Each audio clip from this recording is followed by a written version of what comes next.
We are chilling, and I'm back once again with some world building today.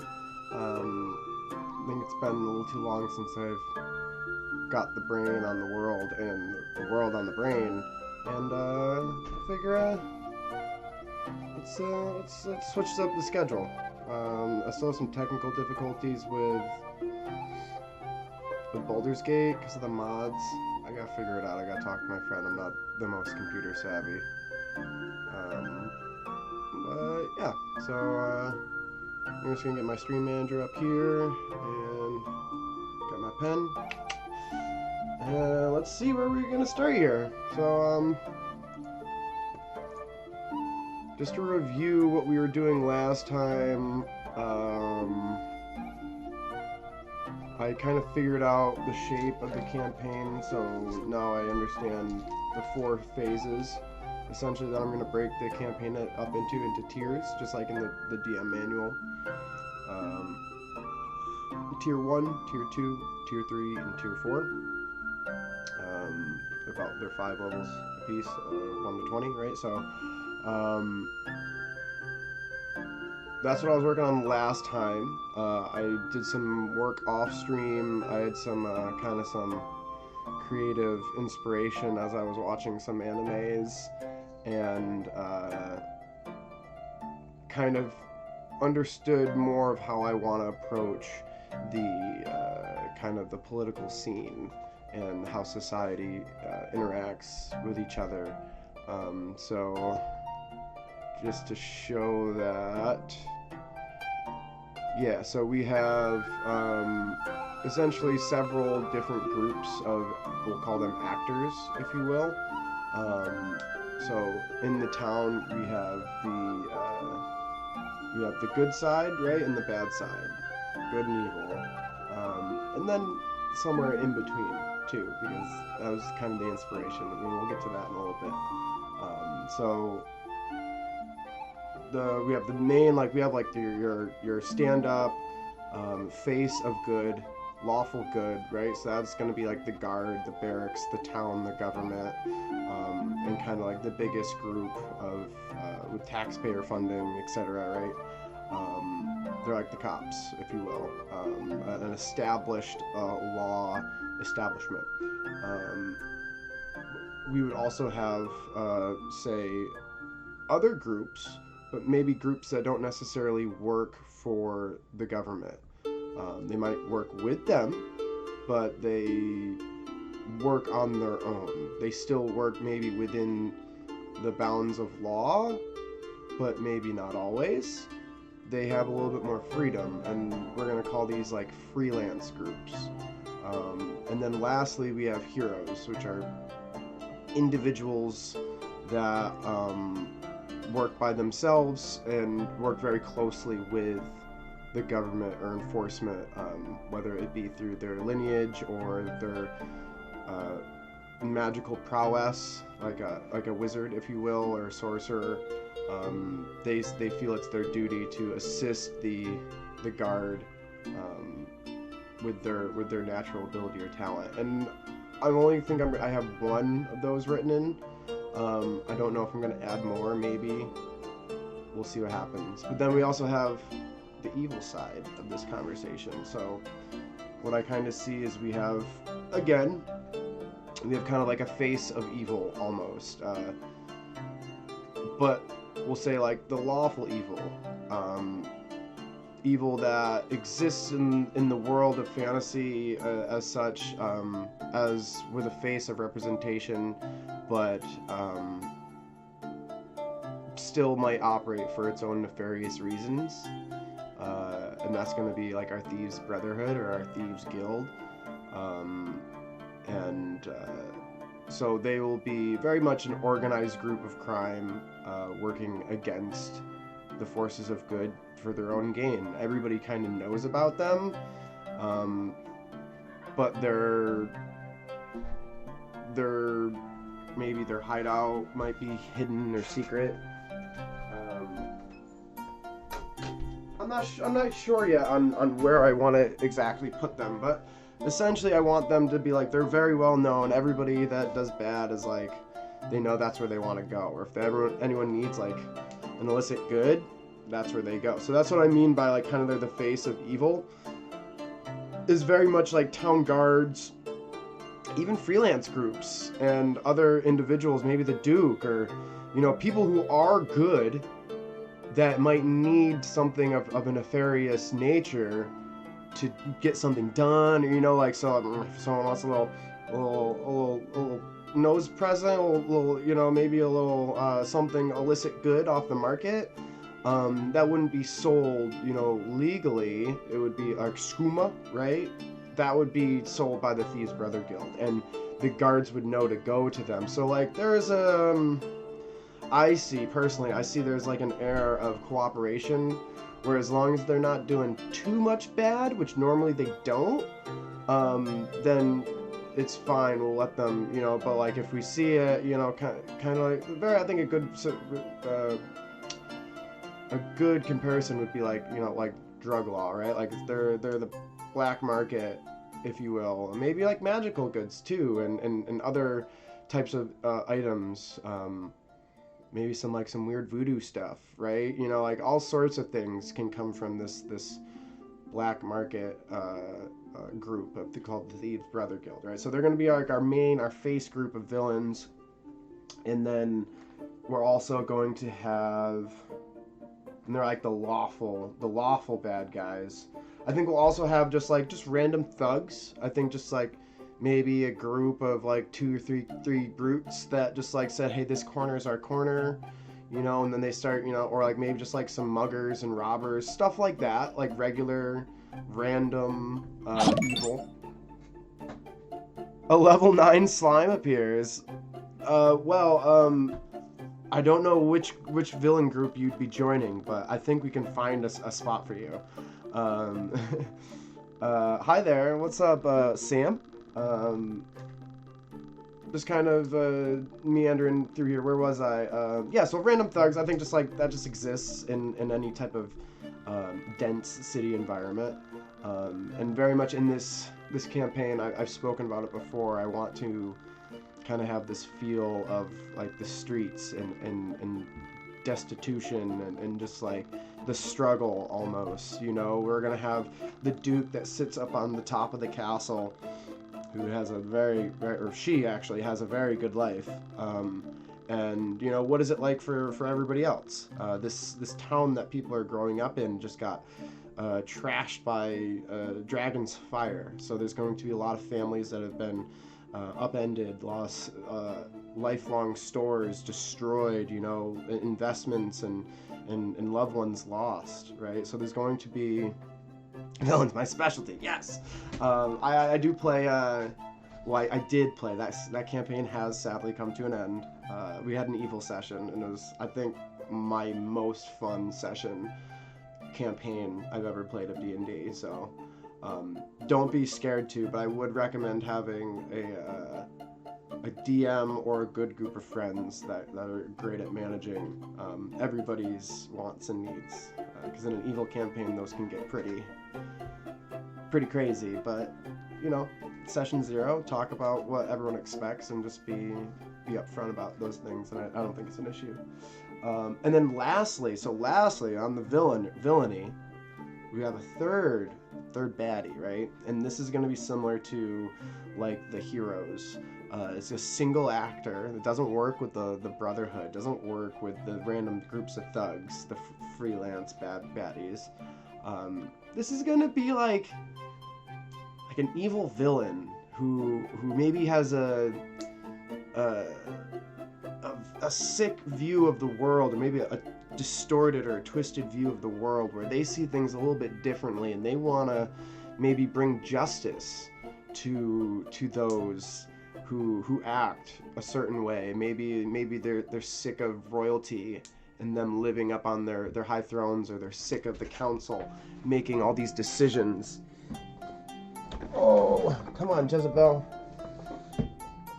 So this person doesn't work with the Brothers Guild. I mean, maybe they might contract them for some items and such, but they would do it anonymously. And they definitely wouldn't have a partner or wouldn't work with anybody. They'd be a lone a lone warrior that kind of maybe I feel they're gonna be like a murderer. I feel like they're like the Punisher almost, or like they're bringing the justice by their own blade. And I feel like these are like the 6 points that I kind of pulled out of some of the inspiration that I was thinking about.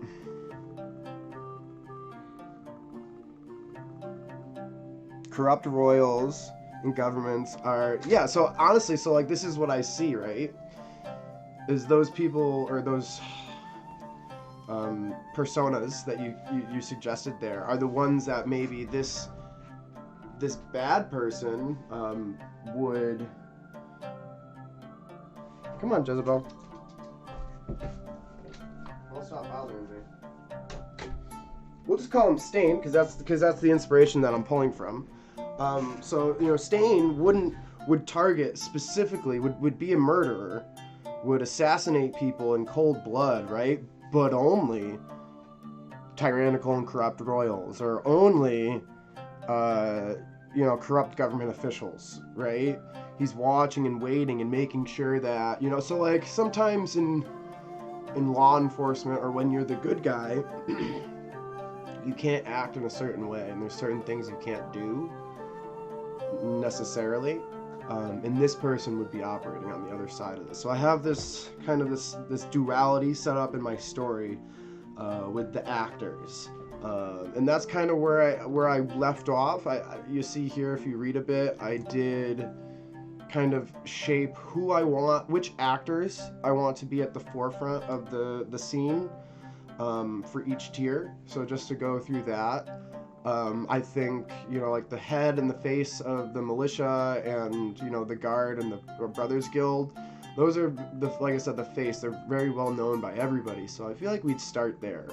And any quests or encounters or sessions that I set up for my party in that first tier, level 1 to 5, I'm going to, you know, initiate them through, you know, the Thieves Brother Guild or the militia. So to explain that, if they're bad guys and they're looking for something to do, they would get a little birdie that sent them a letter that say, come meet us here. We have a job for you. We've been watching, right? It's the Brotherhood. They want new members. They're gonna maybe do something that spites the militia, right? Maybe blow up a granary that stores supplies for the militia members. So something nefarious that's gonna knock the militia down a peg, make their life harder. And then conversely, if they're good guys, they'll keep working with the militia instead of leaving it and defecting. And they would maybe be doing things like, hey, on that whole, the Brotherhood needs to act within a certain bounds of the law, but they can do whatever they want, like inside that. Well, they've been stepping over those bounds, and there's some new shipments coming in that we haven't gotten paid off on yet. So maybe they send you know, your soldiers down to the docks to apprehend some illicit goods.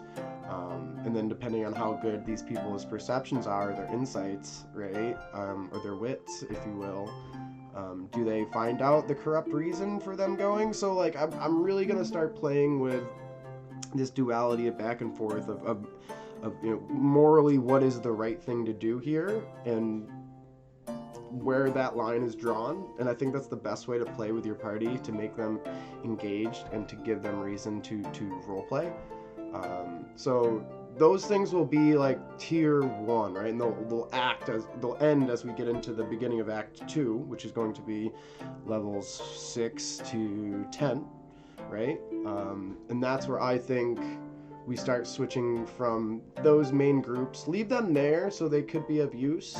If they want to go to the guild, they have ties to the guild. Same thing with the militia. They can get help or get aid, housing, etc.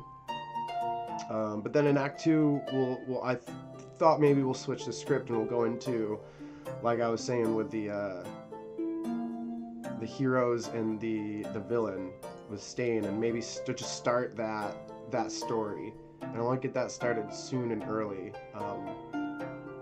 to just give the players that sense of duality and let them either meet the hero that works out of the kindness of her heart for tradition and loyalty, or meet the murderer who kills out of the kindness of his heart for tradition and loyalty, right? And then pit them against each other and have an epic duel. And I feel like that's a great place to go as we start getting our levels. We start getting those power spikes at level 6.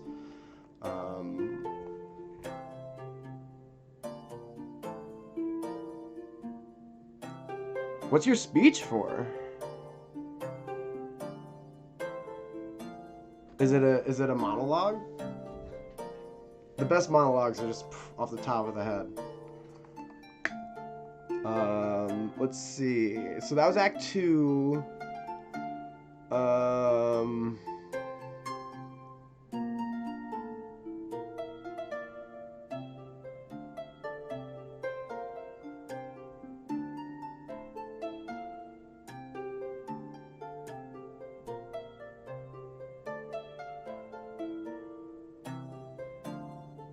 Oh, yes. So that's what I wanted to do. So Act 2 is going to start this nonsense with the hero and the villain. And then Act 3 is going to be kind of the transition to where I want these people to sit and which team they're on. Like, they're going to decide. Either they're going to work for the baddies and they're going to take down one of the freelance groups that's, again, working outside the law, or conversely, they'll be working for the good people and they'll take down the. Do I want them to take down? Yeah, the chaotic is. Oh yeah. I would also have a freelance a party of chaotic evil. So they're just bad. So these people want destruction, and then these people, yeah, they just want freedom to work. So we have a hero, we have a villain, we have a hero group, we have a villain group, and the start of Act 3 will kind of be the pitting of those against each other.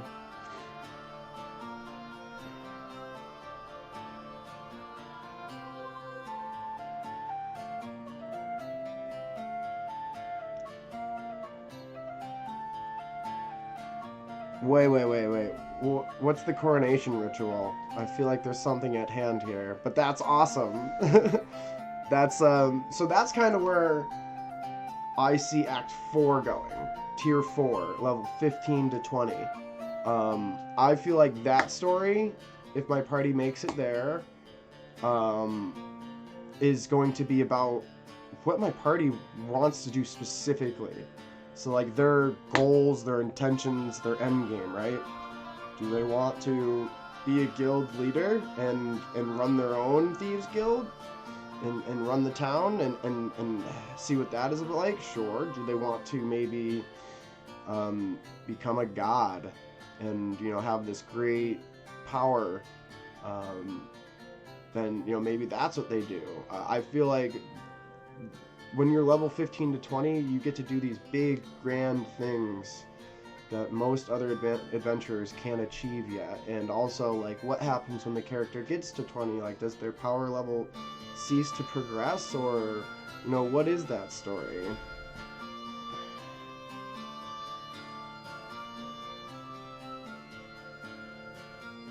Did you literally have to go and, like, acquire the soil?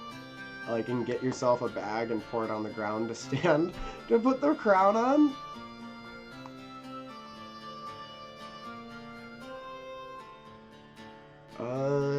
So let's experiencing gold. I want to do that. Inspiration.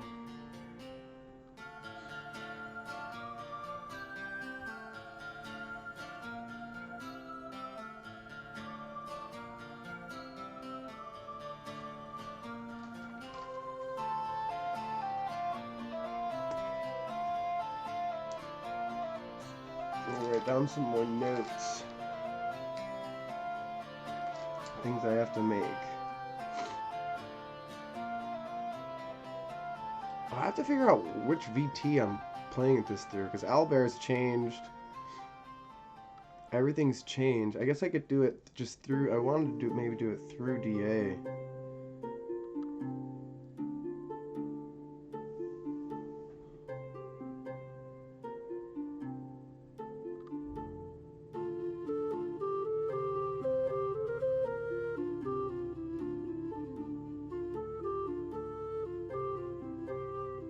That's awesome. That is literally, that's like one of the best feelings, right? Like you've been patiently role playing your way to this point, and then you finally get this scene. Nice. And long live the king, and may they rule just and fair.